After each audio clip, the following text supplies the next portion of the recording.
Okay friends, तो अब हम पढ़ेंगे क्रॉप प्रोटेक्शन मैनेजमेंट। ठीक है,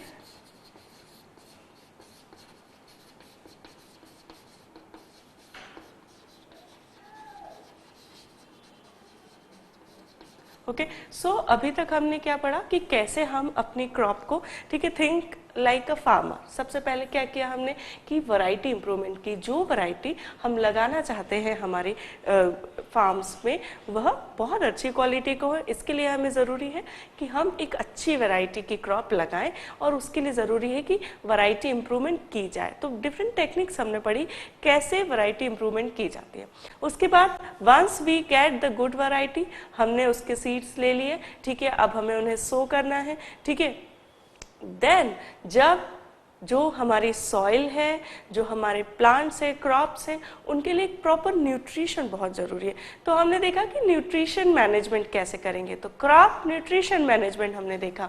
now we have the crop, ठीक है, गुड ग्रोन क्रॉप है हमारे पास फार्म्स में, लेकिन इस क्रॉप के भी बहुत सारे एनिमीज हैं। ठीक है, तो कौन कौन से एनिमीज हैं? डिफरेंट इंसेक्ट्स, जो इंसेक्ट्स होते हैं जैसे बटरफ्लाइज हैं, कुछ अदर वर्म्स हैं, कुछ इंसेक्ट्स हैं, ये क्या करते हैं, इनके लार्वा जो है वो हमारी क्रॉप को बहुत हानि पहुंचाते हैं, बहुत हार्मफुल होते हैं इंसेक्ट्स हमारी क्रॉप के लिए। और इसी प्रकार बहुत सारी डिजीज कॉजिंग एजेंट्स रहते हैं जैसे बैक्टीरिया, जैसे वायरसेस, जैसे फंगाई। ये क्या करते हैं? डिजीज प्रोड्यूस करते हैं, इन्हें डिजीज प्रोड्यूसिंग एजेंट्स कहते हैं। ठीक है, तो इनसे भी हमें अपनी क्रॉप को प्रोटेक्ट करना है। ठीक है, उसी प्रकार दूसरी कुछ प्लांट्स होते हैं जैसे जिन्हें कि वीड्स कहते हैं। वीड्स जो होती हैं वो अनवांटेड प्लांट्स होते हैं, जो हम नहीं चाहते वह प्लांट्स हमारी जो क्रॉप में यदि आ जाए, उग जाए, तो वो भी हमारे लिए हार्मफुल है, क्योंकि वो हमारी क्रॉप का ही न्यूट्रिशन जो है वो शेयर करेंगे। ठीक है, तो वो भी हमारी good crop, good quality crop के लिए एनिमीज होते हैं। ठीक है, तो ये सभी, ठीक है, weeds, disease causing agents, insects, they are called as pest. इन्हें पेस्ट कहा जाता है। ठीक है, और इनके लिए जिन केमिकल्स को यूज किया जाता है जो इन्हें किल कर सकते हैं उन्हें कहा जाता है पेस्टिसाइड्स। ठीक है, ये पेस्टिसाइड्स जो वीड्स को किल करे वो वीडीसाइड हो सकता है, जो इंसेक्ट को किल करे वो इंसेक्टिसाइड्स हो सकता है, जो फंगाई को, फंगस को किल करे वो फंगिसाइड हो सकता है, जो बैक्टीरियाज को किल करे वो बैक्टीरियासाइड हो सकता है। ठीक है, तो they all are called as pesticide together. ठीक है, now we have some natural ways also through which we can protect our crop। ठीक है, कुछ ऐसे तरीके हम अपना सकते हैं जिससे कि हम अपने क्रॉप को प्रोटेक्ट कर सकते हैं। तो what are these ways? सबसे पहला तरीका है to grow the resistant crop। ऐसी क्रॉप हम लगाएं जो कि रेजिस्टेंट हो इन पेस्ट के लिए। ठीक है, तो वह कैसे बनाई जा सकती है? हमने पढ़ा था कि हाइब्रिडाइजेशन के तहत जो वाइल्ड वैरायटी होती है उसे जो है डिजायरेबल कैरेक्टर की वैरायटी के साथ जब हाइब्रिड कराया जाए तो उससे जो न्यू ऑफस्प्रिंग्स बनेंगे उनमें क्या होगा? डिजीज रेजिस्टेंट होगा। क्यों? क्योंकि जो वाइल्ड वैरायटी होती है they are usually resistant variety. वे रेजिस्ट करती हैं किसे? इंसेक्ट्स को, फंगस को, डिजीजेस को, तो they are called as resistant. ठीक है, तो हम अपनी क्रॉप ऐसी लगा सकते हैं जो कि रेजिस्टेंट क्रॉप हो। ठीक है, दूसरा तरीका हो सकता है क्रॉप रोटेशन। ठीक है, डिफरेंट पैटर्न हमने पढ़े, क्रॉप रोटेशन, मिक्सिंग क्रॉप। इनकी वजह से क्या होगा? क्रॉप रोटेशन और मिक्सिंग में क्या होता है, क्योंकि एक पर्टिकुलर पेस्ट एक पर्टिकुलर क्रॉप पर ही लाइव रह सकती है, जिंदा रह सकती है, डिपेंडेंट होती है। तो यदि आप क्रॉप रोटेशन करेंगे तो एक क्रॉप के बाद जब दूसरी क्रॉप लगेगी तो जो इंसेक्ट है, जो पेस्ट है, वह दूसरी क्रॉप पे सरवाइव नहीं कर पाएगी और इस प्रकार हम क्या करेंगे? नेचुरली जो है उन्हें रिमूव कर सकते हैं। मिक्सिंग क्रॉप में भी यही होता है कि एक जो है यदि आप मिक्सिंग क्रॉप लगाते हैं तो वो इजीली सरवाइव नहीं कर पाती, पेस्ट जो है वो इजीली सरवाइव नहीं कर पाती। ठीक है,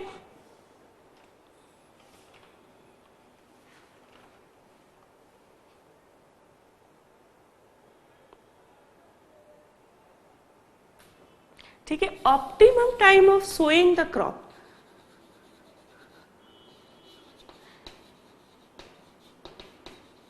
ठीक है, जो क्रॉप का टाइम है, ठीक है, जैसे कि हमें पता है कि हर क्रॉप का, हर जो है पर्टिकुलर क्रॉप का एक पर्टिकुलर सीजन होता है। स्टार्टिंग में ही अब पढ़ा था हमने रबी सीजन, खरीफ सीजन। तो यदि आप सही समय में कोई क्रॉप लगाते हैं तो कम से कम चांसेस होते हैं कि उन पे पेस्ट आए, ठीक है। तो ऑप्टिमम टाइम जो है उसे हमें यूज करना जरूरी है क्रॉप को सो करने के लिए। तीसरा जो है summer ploughing,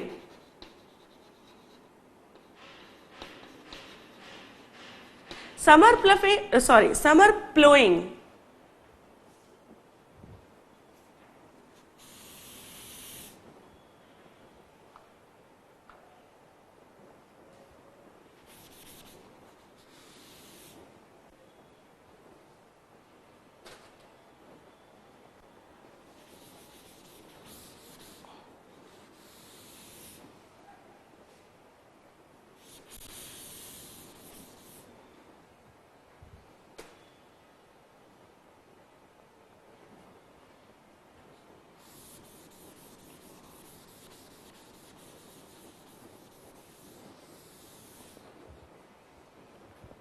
okay, the fourth way is summer plowing।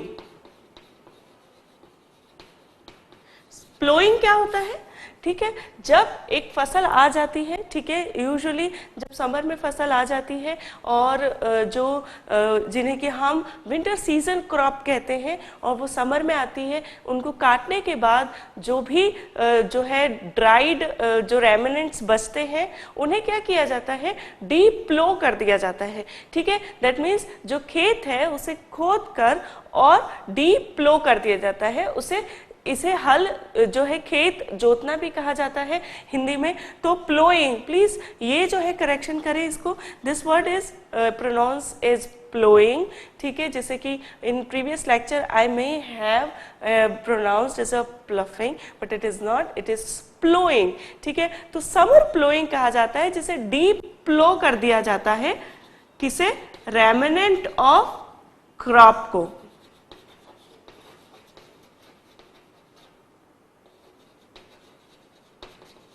Crop के जो भी रेसिड्यूज होते हैं उन्हें क्या किया जाता है, दबा दिया जाता है, खेत को खोद कर डीप प्लो करके और उसमें जो है उन्हें दबा दिया जाता है। इसकी वजह से क्या होता है कि जो भी पेस्ट होगी वो क्या होगा कि डीप प्लो करने की वजह से वो अंदर चली जाएगी और फिर जो नई क्रॉप आप लगाएंगे उस पर वह सर्वाइव नहीं कर पाएगी, ठीक है। तो इसे समर प्लोइंग कहा जाता है। This is also one of the way through which we can control pest naturally. तो this is how we can control pest naturally. Pests को नेचुरली कैसे कंट्रोल कर सकते हैं, ठीक है। तो यह कुछ तरीके हैं। क्यों, what is the reason why we are, हम इन्हें क्यों अपनाना चाहिए इन तरीकों को, क्योंकि पेस्टिसाइड्स जो है दे आर केमिकल, ठीक है, they are chemical in nature और बहुत अधिक पेस्टिसाइड्स यूज करने की वजह से एनवायरनमेंट पोल्यूशन होता है, ठीक है, क्योंकि जो हम फ्रूट्स वेजिटेबल्स खाएंगे उनमें भी पेस्टिसाइड का कुछ कंटेंट होगा, ठीक है। In this way some pesticide we are also ingesting, ठीक है। तो इस प्रकार पेस्टिसाइड कम से कम हम यूज करें, उसके साथ हम नेचुरल तरीकों को अपनाएंगे तो क्रॉप को हम अच्छी तरीके से प्रोटेक्ट कर सकेंगे, ठीक है। अब हम देखते हैं वीड्स क्या होती हैं और अदर पेस्ट क्या है, उन्हें कैसे कंट्रोल कर सकते हैं। तो इंडिविजुअली हम देखेंगे डिफरेंट पेस्ट। वीड्स क्या होती है, weeds are the unwanted plant in crop, ठीक है।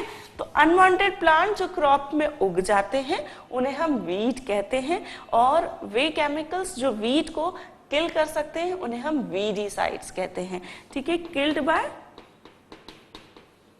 वीडीसाइड, ठीक है। अब ये अनवांटेड प्लांट में, ठीक है, कोई अदर क्रॉपिंग प्लांट भी हम वीड में काउंट कर सकते हैं। फॉर एग्जाम्पल जब वीट की क्रॉप आपने लगाई है और उसमें अनवांटेडली यदि बार्ले, ठीक है, या मस्टर्ड के पौधे आ जाए तो that is that will also called as weeds, उन्हें भी हम weeds कहेंगे।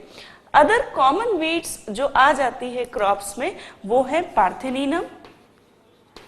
पार्थेनिनम is very common, you call it गाजर घास, ठीक है, पार्थेनिनम, एमेरेंथस,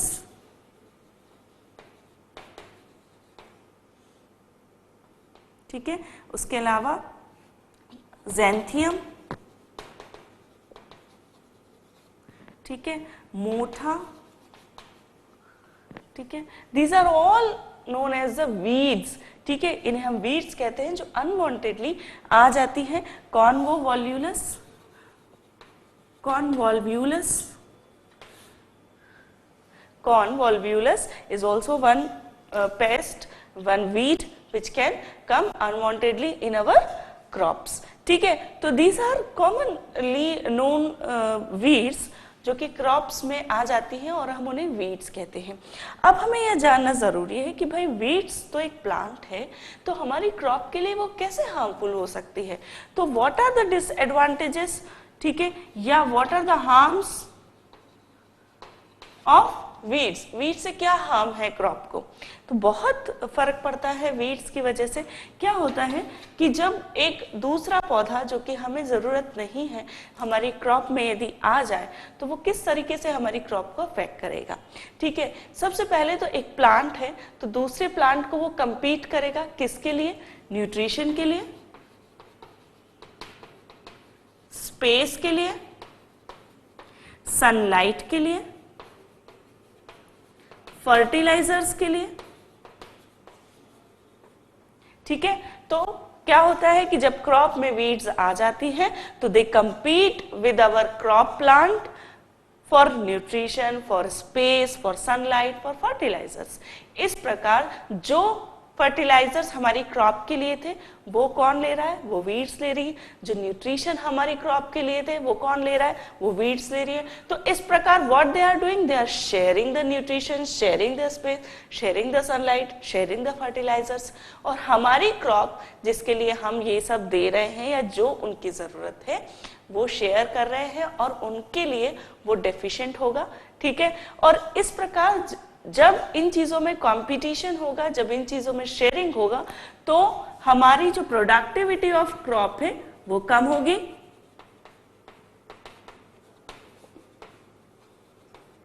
क्रॉप यील्डिंग कम होगी, ठीक है, क्रॉप की क्वालिटी खराब होगी क्योंकि वो उसे जो न्यूट्रिशन मिलना चाहिए था वो कौन लेके जा रहा है, वो वीड्स लेके जा रहा है। तो इस प्रकार ये बहुत हार्मफुल होते हैं हमारे क्रॉप्स के लिए, ठीक है। और third one, they spread very fast. जो वीड्स होती हैं बहुत फास्टली स्प्रेड होती हैं, क्यों, क्योंकि वो बहुत सारे सीड प्रोड्यूस करती हैं और वो बहुत सारे सीड जब प्रोड्यूस होते हैं, स्प्रेड होते हैं तो वो फिर से प्लांट बनते हैं और फिर से हमारी क्रॉप को नुकसान पहुंचाते हैं। तो they spread very fast. So these are the reason why weeds are very harmful for our crops, ठीक है। तो अब हम इस वीड को कैसे कंट्रोल कर सकते हैं। तो अब हम पढ़ेंगे कि weeds, how we can control the weeds, ठीक है। तो कैसे आप जो है वीड्स को रिमूव करेंगे, ठीक है। तो हाउ टू रिमूव और हाउ वी कैन कंट्रोल, ठीक है। तो सबसे पहले हम मैन्युअली रिमूव कर सकते हैं। जो भी वीड्स प्लांट है उसे हम क्या करें, अपने हाथ से रिमूव करें, बाय हैंड, ठीक है। बाय इंस्ट्रूमेंट, इंस्ट्रूमेंट्स, मशीनरीज की सहायता से हम उन्हें रिमूव कर दें, ठीक है। और removal bye using chemicals, weedicide use करके हम उन्हें किल कर दें, ठीक है। तो वीडीसाइड यूज करके हम उन्हें किल भी कर सकते हैं। अब हैंड रिमूवल या इंस्ट्रूमेंट के द्वारा रिमूवल या फिर केमिकल्स के द्वारा किल कर दिया जाए उन्हें, ठीक है। अब हम समझेंगे कि कैसे ये जो वीडीसाइड्स हैं किस किस प्रकार के होते हैं, ठीक है। और इसके अलावा भी जो है बायोलॉजिकल मेथड भी है जो हम देखेंगे कि कैसे बायोलॉजिकल हम उन्हें रिमूव कर सकते हैं। और एक और है दैट इज कल्चर मेथड जो कि मैंने बताया कि proper preparation of seed bed, so this is one more thing, ठीक है। तो third one is by using chemicals, fourth one is by natural ways, ठीक है। और नेचुरल वेज में है एक कि कैसे हम किसी जो वीड्स होती हैं, पर्टिकुलर वीड्स, उनको उन पे यदि हम कोई इंसेक्ट्स जो हैं वो डाल दें जो कि उस वीड को खत्म करे और हमारे क्रॉप को प्रभावित ना करे, तो इस प्रकार भी यूज किया जाते हैं। इस प्रकार इंसेक्ट को जो है क्रॉप में इम्प्लीमेंट किया जाता है, उसका यूज किया जाता है। तो नेचुरल वेज में है कि एक तरीके से हम किसी पर्टिकुलर इंसेक्ट को वीड्स पे डाल दें जो उसे खाता हो, तो इस प्रकार वो नेचुरल तरीके से उस वीड को खत्म कर देगा, ठीक है, और हमारी क्रॉप को बिना नुकसान पहुंचाए, ठीक है। दूसरा तरीका by proper seed bed preparation, कि हम प्रॉपर सीड बेड प्रिपरेशन करें before the sowing the crop, crop rotation करें, इंटरक्रॉपिंग करें, जिससे कि वीड्स जो है वो सर्वाइव ना कर पाए, ठीक है। तो इस प्रकार these are the natural way. Now we will see some of the example of chemicals जो कि वीड्स को कंट्रोल करते हैं या वीड्स को किल करते हैं। तो कौन कौन से केमिकल्स हैं? 2,4-डाई क्लोरो एसिटिक एसिड, ठीक है। देन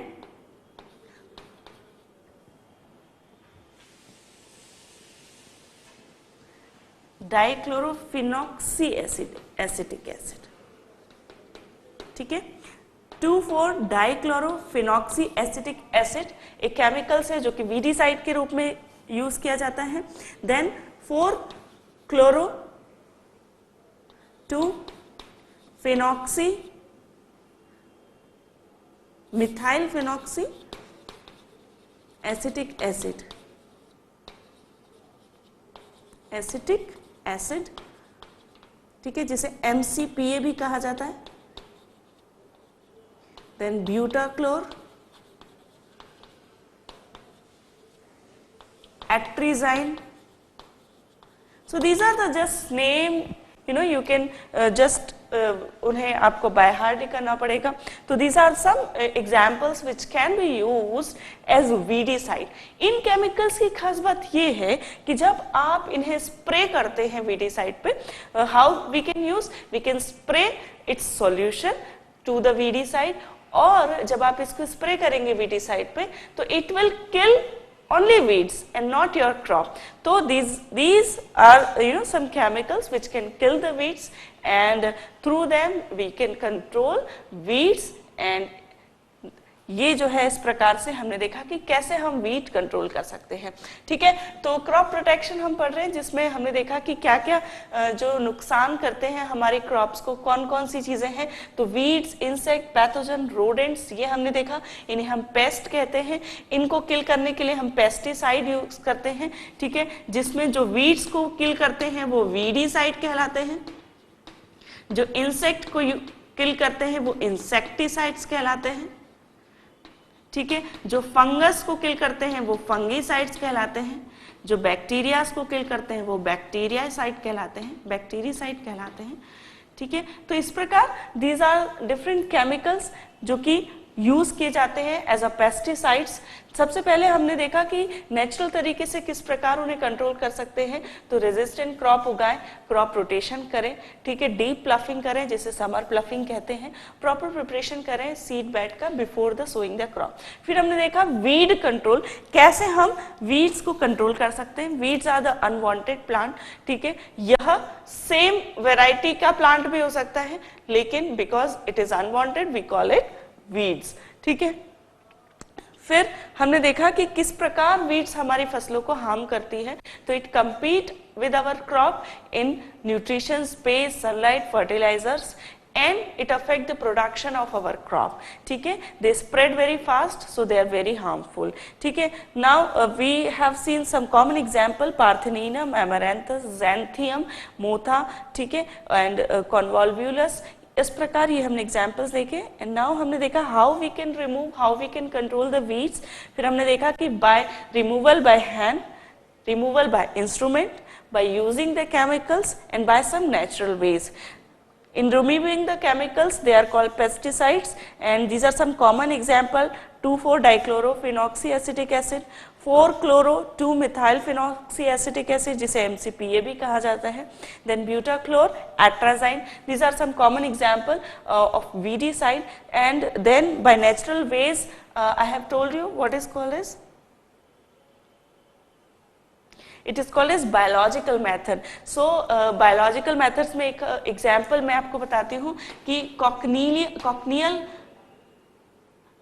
cochineal इंसेक्ट होता है, एक बग होता है जिसे कि ओपनशिया नामक वीड को कंट्रोल करने के लिए यूज किया जाता है। तो इस cochineal इंसेक्ट को इस वीड पर छोड़ दिया जाता है और फिर वो क्या करता है, धीरे धीरे इसे खत्म कर देता है। तो इस प्रकार ये बायोलॉजिकल मेथड कहलाती है। नेचुरल तरीके से हम जो है इस प्रकार वीड्स को कम कर सकते हैं, खत्म कर सकते हैं। दूसरा एक तरीका नेचुरल वे में हमने देखा कि कैसे हम कल्चरल जो है तरीके में चेंज करके या कल्चरल मेथड्स के through. So other one is cultural method, जिसमें crop rotation, seed bed preparation, ये दो चीजें आती हैं। ठीक, तो इस प्रकार हमने पढ़ा वीड कंट्रोल। अब हम पढ़ेंगे इंसेक्ट्स जो कि हमारी फसलों को प्रभावित करते हैं, और उसके अलावा हम देखेंगे डिजीजेस, कैसे डिजीज जो है वो प्रभावित करती हैं हमारी क्रॉप्स को।